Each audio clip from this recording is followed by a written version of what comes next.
बिस्मिल्लाहिर्रहमानिर्रहीम, अस्सलाम वालेकुम, hope you all are good. हम आज स्टार्ट करेंगे केमिस्ट्री का न्यू चैप्टर केमिकल बॉन्डिंग। और आज की वीडियो में हम डिटेल में डिस्कस करेंगे why do atoms react, octet rule, duplet rule और केमिकल बॉन्डिंग। कॉन्सेप्ट और एग्ज़ाम के पॉइंट ऑफ व्यू से ये तमाम छोटे छोटे टॉपिक्स बहुत ही इंपॉर्टेंट हैं और मैं आपको तमाम इंपॉर्टेंट MCQs और शॉर्ट क्वेश्चंस और कॉन्सेप्ट एक्सप्लेन कर दूंगा डिटेल में और बता दूंगा जो एग्ज़ाम में आते हैं। एक छोटी सी बात कि अगर आप वीडियो को ध्यान से देखेंगे तो आई कैन गारंटी यू कि इस वीडियो के बाद इन टॉपिक से रिलेटेड आपके जितने भी कॉन्सेप्ट हैं वो क्लियर हो जाएंगे। और ये टॉपिक समझना इसलिए भी ज़रूरी है क्योंकि ये बेस हैं आगे आने वाले जितने भी टॉपिक्स हैं उनकी। चलिए स्टार्ट करते हैं अब हम कि एटम्स रिएक्ट क्यों करते हैं। एटम्स रिएक्ट करते हैं because they are unstable in nature. ठीक है, यानी जितने भी नॉर्मल एलिमेंट्स होते हैं वो अनस्टेबल होते हैं। एक बात, दूसरी उनकी एनर्जी बहुत हाई होती है, हाई एनर्जी की वजह से ही वो अनस्टेबल होते हैं। तीसरा, उनका ये जो दो चीज़ें हैं अनस्टेबिलिटी और हाई एनर्जी, ये होती हैं because of the incomplete valence shell की वजह से। तो अगर आपने किसी भी एटम को स्टेबल करना है, यानी वो रिएक्ट क्यों करेगा, क्योंकि they want to become stable, वो स्टेबल होगा, अपनी एनर्जी को वो लो करेगा जब वो किसी दूसरे एलिमेंट्स के साथ इंटरेक्ट करता है और बॉन्ड बनाता है तो अपनी एनर्जी कम होगी और उसका जो वैलेंस शेल है वो कंप्लीट हो जाएगा। ठीक है, कंप्लीट वैलेंस शेल, ये बात आपने याद रखनी है। तो अब आप क्या कह सकते हैं कि why do atoms react, because they react, they want to become stable, they want to make their energy low and they want to make their they want to complete their valence shell। अच्छा, इससे ना एक सवाल और भी arise होता है कि हम वो एलिमेंट्स देखें जो कि एक पॉइंट और भी है यहाँ पे, वो भी अभी लिखवाता हूँ कि जो रिएक्ट नहीं करते। अब हम जब इलेक्ट्रॉनिक कॉन्फ़िगरेशन देखते हैं और पीरियोडिक टेबल सिंपल ड्रॉ करता हूँ मैं, तो हम देखते हैं कि जो नोबल गैसेस है ना, ये लास्ट 18 ग्रुप वाली, इसको 8A भी कहते हैं, ये हीलियम आ जाएगा यहाँ पे, और ये 18 भी कहते हैं, इसको 8A भी कहते हैं सब ग्रुप। ये नोबल गैस है, ये वाला, ये जो ग्रुप है ये नोबल गैस का है। ठीक है, ये रिएक्ट नहीं करते, ये इनर्ट है। अच्छा, जब इन्हीं को देखा गया, यानी अगर ये सारे पॉइंट्स वन बाय वन इनके ऊपर लगाए जाएँ तो ये स्टेबल हैं, इनकी एनर्जी ऑब्वियसली लो है और इनका जो वैलेंस शेल है वो कंप्लीट है। ठीक है, इसलिए ये स्टेबल हैं, इनकी एनर्जी भी लो है, इस वजह से ये रिएक्ट नहीं करते। अच्छा, एक बात यहाँ पे और भी आती है कि एटम्स रिएक्ट करते हैं because they want to achieve the electronic configuration of the nearest noble gas. ये भी बात आप यहाँ लिख सकते हैं कि वो अचीव करना चाहते हैं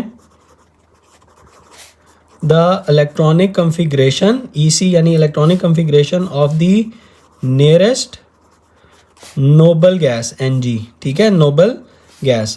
अच्छा, इस बात का मतलब और इन बातों का मतलब बिल्कुल एक ही है, ये आपने याद रखना है। नोबल गैस की भी इलेक्ट्रॉनिक कॉन्फ़िगरेशन कंप्लीट होती है, वो मैंने आपको यहाँ पे बात कर दी ना कि वो अपनी वैलेंस शेल में इलेक्ट्रॉन को कंप्लीट करेगा ना, और या आप कह दें कि achieve the electronic configuration of the noble gas. अच्छा, अब हीलियम की अगर आप इलेक्ट्रॉनिक कॉन्फ़िगरेशन देखें तो इसकी होती है सिर्फ 1s2, बाकी इन सब की नीचे जनरली NS2 और NP6, ये देखें 6 और 2 8 सबकी कंप्लीट है। इसकी ये दूसरे पीरियड में आ जाएगा, इसके लिए 2s2 2p6 हो जाएगा, नीचे मेरे पास 3s2 3p6 हो जाएगा, यानी इसके लिए थर्ड पीरियड है ना मेरे पास, ये पहला है हाइड्रोजन है, ये फर्स्ट सेकंड और थर्ड, तो इसके लिए ये 3s2 3p6 हो जाएगा, नीचे 4s2 और 4p6 हो जाएगा। अगर आप इनके नाम देखें तो ऊपर हीलियम, फिर उसके बाद नियॉन, आर्गॉन, ये आर्गॉन की होगी, और उसके नीचे हमारे पास आ जाएगा जी क्रिप्टॉन। अच्छा, अब नियरेस्ट नोबल गैस की इलेक्ट्रॉनिक कॉन्फ़िगरेशन का मतलब क्या है, छोटा सा मैं आपको ना क्विकली इसी के ऊपर एग्जांपल के साथ समझाता हूँ। फॉर एग्जांपल मेरे पास है जी सोडियम, और एक एग्जांपल मैं ले लेता हूँ फ्लोरीन की, दो मैं एग्जांपल्स लेता हूँ। एक तरफ मैं लेता हूँ सोडियम 11 और फ्लोरीन का मैं ले लेता हूँ, मेरे पास एटॉमिक नंबर 9 है, यानी 9 इलेक्ट्रॉन्स होंगे। अच्छा, ये दोनों किसके करीब बनते हैं? नियॉन के, ठीक है, क्योंकि नियॉन की एटॉमिक नंबर है जी 10, ठीक है, और इसकी फिलिंग, इसकी जो वैलेंस शेल है वो कंप्लीट है। अब ये कैसे फिल होगा? ये पहले शेल में आप इसके 2 इलेक्ट्रॉन दे दें, मैं सिर्फ 2 नंबर लिख रहा हूँ। दूसरे शेल में कितने आ जाएंगे जी? 8, और तीसरे शेल में आ जाएगा जी 1। फ्लोरीन का अगर आप बनाएं तो न्यूक्लियस, पहले शेल में 2 इलेक्ट्रॉन, दूसरे में कितने आ जाएंगे? 7, 7 + 2 9 पूरे हो गए ना। अच्छा, अब इनकम्प्लीट है वैलेंस शेल, इसको 1 इलेक्ट्रॉन चाहिए, ये 1 इलेक्ट्रॉन ले लेगा, ये अपनी इलेक्ट्रॉनिक कॉन्फ़िगरेशन पूरी करेगा, ये 8 हो जाएंगे, और ये जो सोडियम है ये 1 इलेक्ट्रॉन लूज़ कर देगा, ठीक है, ये 1 इलेक्ट्रॉन गेन करेगा, ये 1 इलेक्ट्रॉन लूज़ करेगा, तो इसके पीछे कितने रह जाएंगे? 10, और ये एक गेन करके 7, यानी 2 + 7 + 1, तो 2 + 7 + 1 10, और ये एक सब्ट्रैक्ट कर देगा, यानी एक निकाल देगा, तो इसके सिर्फ रह जाएंगे 2 + 8 = 10, और इसका ये देखें अंदर वाला इनर शेल जो सा वो कंप्लीट हो जाएगा, यानी जो लूज़ करता है वो अपने से अंदर वाला उसका रह जाता है और वो कंप्लीट हो रहा होता है उसका, यानी वो ऑब्वियसली पहले से ही कंप्लीट है, लेकिन फिर उसका ये वाला जो शेल है ये वैलेंस बन जाता है, ठीक है। अभी जब तक 1 इलेक्ट्रॉन था तो इसका वैलेंस शेल ये था। अब इसके पास, सोडियम के पास देखें 2 सूरतें थी कि या तो ये 7 इलेक्ट्रॉन गेन करे या ये 1 इलेक्ट्रॉन लूज़ कर दे। तो सोडियम के लिए ये इजी है कि ये 1 इलेक्ट्रॉन को लूज़ कर दे, ठीक है, तो इसका इनर शेल फिर अंदर वाला वो ऑलरेडी कंप्लीटेड है, तो इसके फिर पूरे हो जाएंगे, ठीक है, 10, और नियरेस्ट नोबल गैस की इलेक्ट्रॉनिक कॉन्फ़िगरेशन भी अचीव हो जाएगी। दूसरा, अगर आप फ्लोरीन को देखते हैं तो फ्लोरीन के पास 7 हैं, तो इसके पास देखें एक ऑप्शन ये है कि ये 1 इलेक्ट्रॉन ले ले, जो इसके लिए इजी है ना। दूसरा ये कि ये 7 इलेक्ट्रॉन लूज़ करे, तो वो इसके लिए मुश्किल है। तो हर जो भी एलिमेंट है पीरियोडिक टेबल के अंदर, वो अपनी अपनी इलेक्ट्रॉनिक कॉन्फ़िगरेशन के हिसाब से इलेक्ट्रॉन को या तो ले रहा होता है या वो लूज़ कर रहा होता है, ठीक है। अब आपको ये बात समझ आ गई कि वाई डू एटम्स रिएक्ट। अब आपने उसका आंसर 1 लाइनर लिखना होगा, because they want to become stable, they want to make their energy low, and to achieve the electronic configuration of the nearest noble gas, that's why atoms react. मैंने आपको detail में ये बात explain भी कर दी। Next topic है मेरे पास octet rule, वो मैं लिखता हूँ और फिर मैं आपको ऑक्टेट रूल एक्सप्लेन करता हूँ।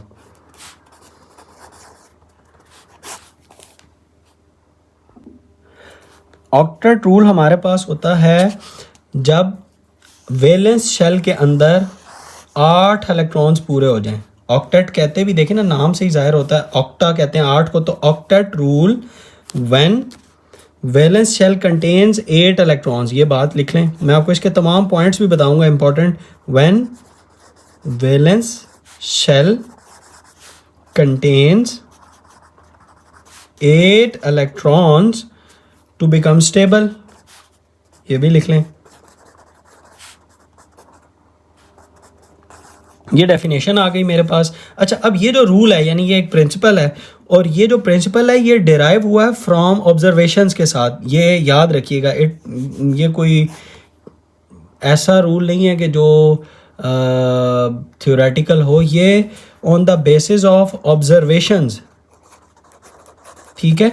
ये रूल जो है वो ऑब्जर्वेशंस की बेस के ऊपर ये डिराइव्ड हुआ है।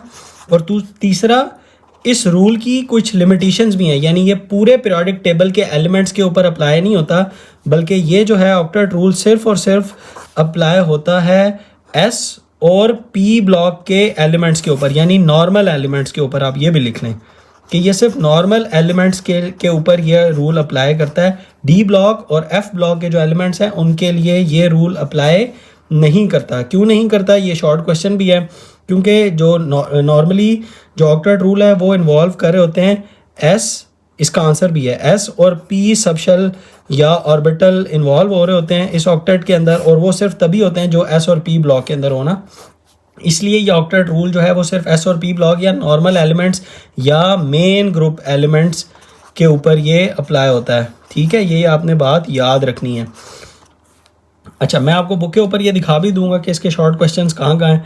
और दूसरा कि ये ऑब्जर्वेशन से कैसे डिराइव्ड हुआ है कि 8 से कंप्लीट होता है, अगेन नोबल गैस की वजह से, कि जब हमने नोबल गैस को देखा ना तो उसके वैलेंस शेल के अंदर देखें 8 पूरे थे।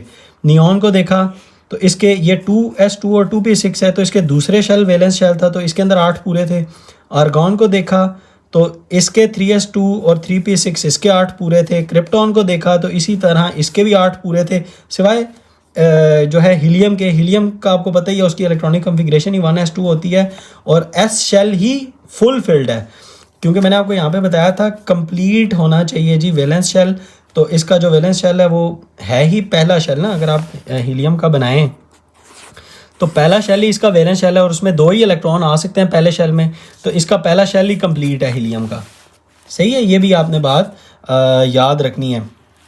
अच्छा, ये था मेरे पास बेसिकली ऑक्टेट रूल। और मैं आपको अगर एक इलेक्ट्रॉन के ऊपर एक्सप्लेन भी करके बताऊं, फॉर एग्जांपल अगर मैं क्लोरीन ले लूं और क्लोरीन के ऊपर ये अप्लाई करूं ऑक्टेट रूल, तो कैसे समझ आएगी आपको वो हम देख लेते हैं। ये मैंने लिख लिया है, मैं थोड़ा सा इसको एडजस्ट कर देता हूं ताकि आपको ये पूरा नज़र आए। अच्छा, क्लोरीन क्या है मेरे पास, क्लोरीन की मेरे पास इलेक्ट्रॉनिक कन्फिग्रेशन है, मैं नीचे या आपने यहाँ नीचे लिखनी है, ठीक है। 1s2 क्लोरीन के मैं आपको बता देता हूँ कितने एलिमेंट्स होते हैं। इलेक्ट्रॉन्स 17 इलेक्ट्रॉन्स होते हैं इसके अंदर। तो अब 17 इलेक्ट्रॉन्स लिखने हैं। 1s2 फुली फिल्ड, सेकंड के अंदर 2s2 और 2p6 हो जाएगा, ये भी फिल्ड हो चुका।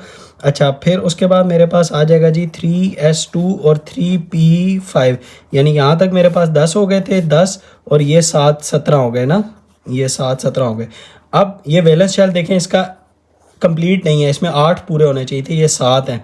तो ये क्या करेगा, एक इलेक्ट्रॉन गेन करेगा।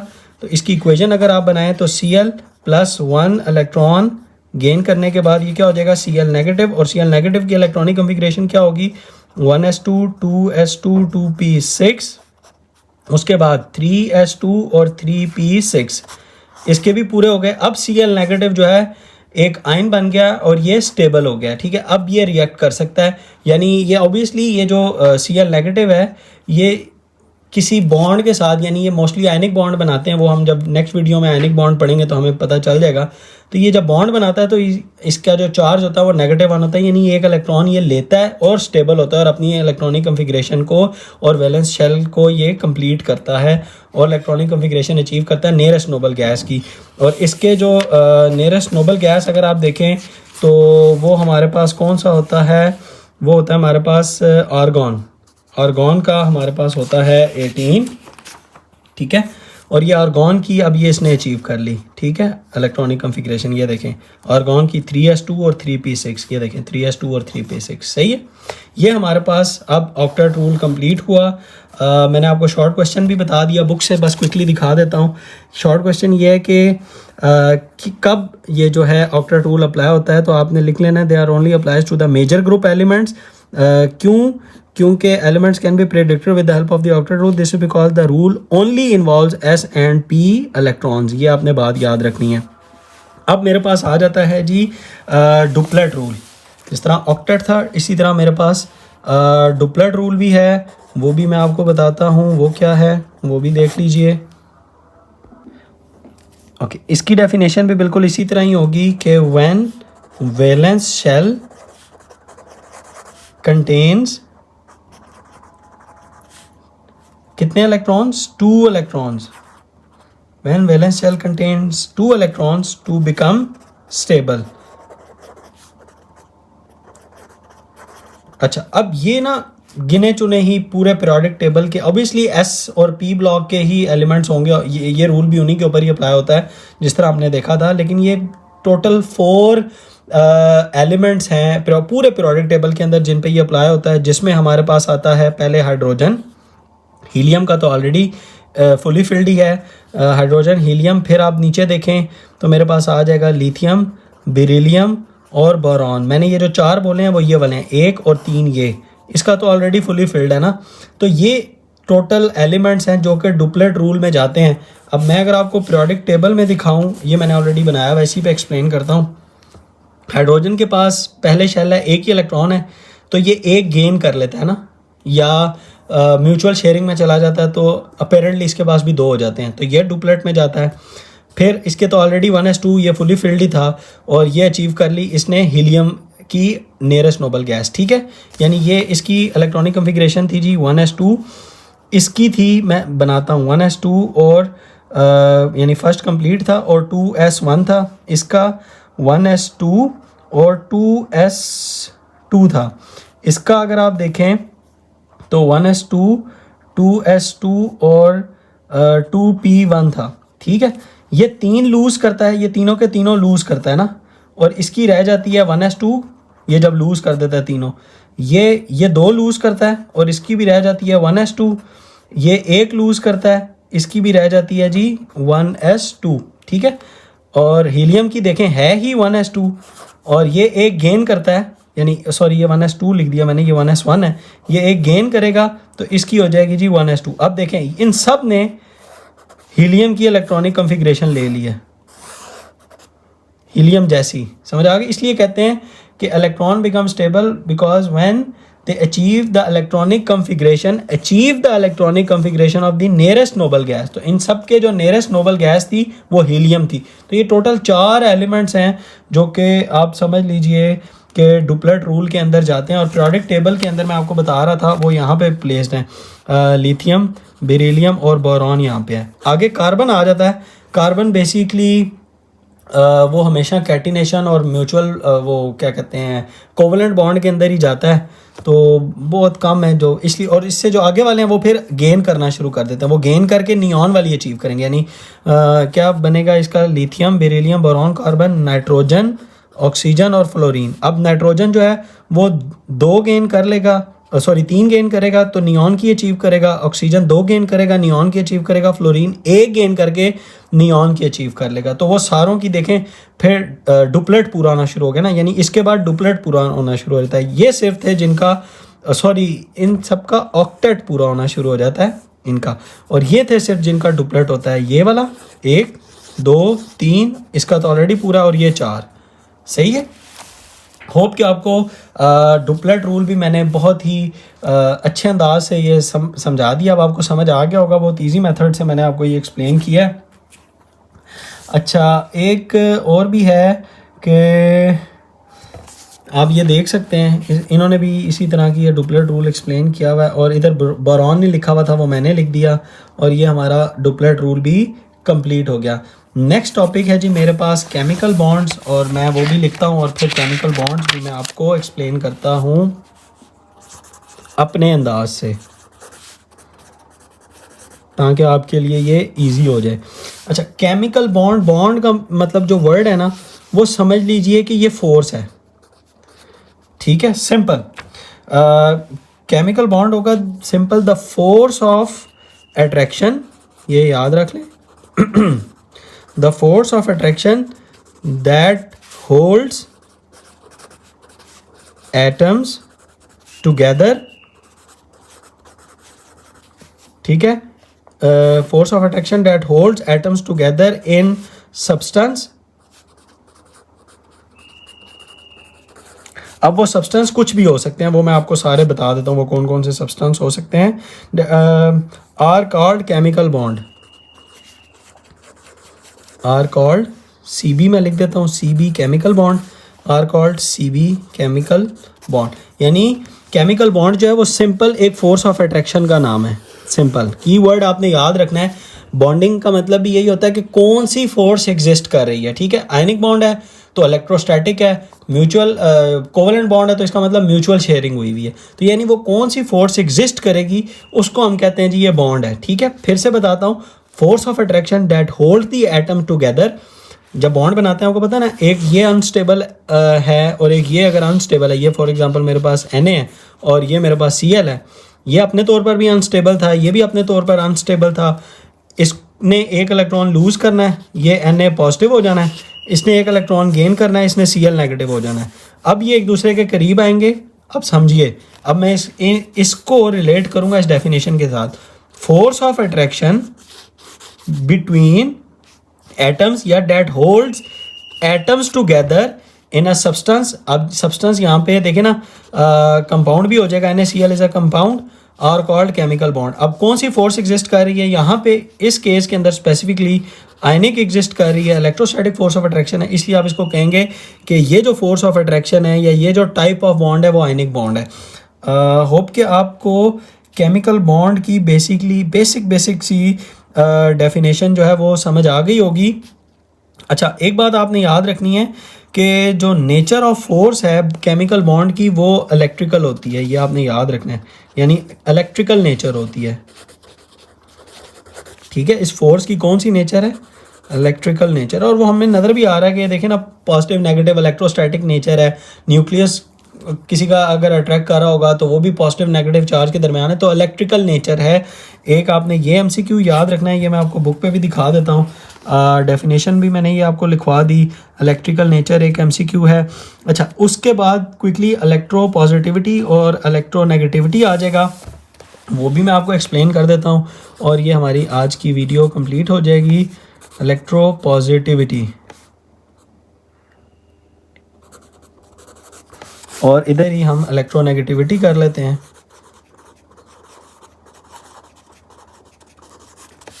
अच्छा, इलेक्ट्रोपॉजिटिविटी एक टेंडेंसी है किसी भी एलिमेंट की, इस ये इलेक्ट्रोनेगेटिविटी भी एक समझ लें टेंडेंसी है। टेंडेंसी किसकी, tendency of the atoms to lose electron, tendency to lose electrons, तो उसको आप कहेंगे इलेक्ट्रोपॉजिटिविटी। ये डेफिनेशन है। मैं आपको देखें बहुत आसान डेफिनेशन लिखवाता हूँ। इलेक्ट्रोनेगेटिविटी भी टेंडेंसी ऑफ एटम्स, चलें लिख लीजिए, टू गेन इलेक्ट्रॉन। ठीक है, तो आपका अगर कोई भी एटम उसकी अगर इलेक्ट्रॉन को लूज करने की एबिलिटी ज़्यादा है तो आप उसको कहेंगे उसकी इलेक्ट्रोपॉजिटिविटी ज़्यादा है, या आप उस एटम को कहेंगे कि वो इलेक्ट्रोपॉजिटिव है। और जिस एटम की टेंडेंसी गेन करने की ज़्यादा होगी उसको आप कहेंगे कि वो इलेक्ट्रोनेगेटिव है। फॉर एग्जांपल, अभी भी हमने ऊपर पढ़ा था कि हमने सोडियम के केस में देखा था कि इसके आखिरी शेल के अंदर एक इलेक्ट्रॉन पड़ा होता है ना, इस तरह, तो ये इसके लिए आसान है कि एक इलेक्ट्रॉन लूज कर दे, तो इसकी टेंडेंसी लूज करने की ज़्यादा हुई तो ये इलेक्ट्रोपॉजिटिव एलिमेंट हुआ। ठीक है, ठीक है। और क्लोरीन की हमने देखा था कि आखिरी शेल के अंदर 7 इलेक्ट्रॉन होते हैं, तो इसके लिए आसान है कि वो एक इलेक्ट्रॉन गेन कर ले।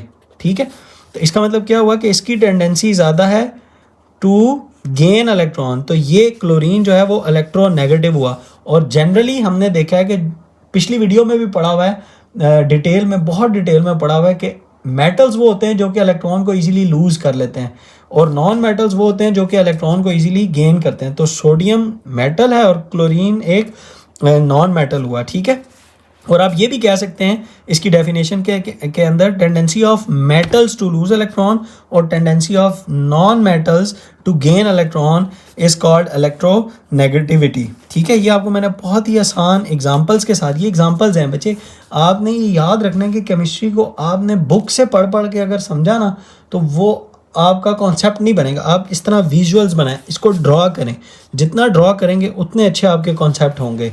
बार बार ड्रॉ करें, मैं इसीलिए आपको एक एक बात इस तरह ड्रॉ कर करके दिखा रहा होता हूँ। अच्छा, उसके बाद मेरे पास आ गया last electropositive and electronegative elements. अच्छा, ये मैंने बना भी दिया। अब इसी के जो बुलेट पॉइंट्स हैं मैं आपको वही यहाँ पे 1 to 1 यानी इसका डिफरेंस भी बन जाएगा और वो आपको दिखा दूंगा।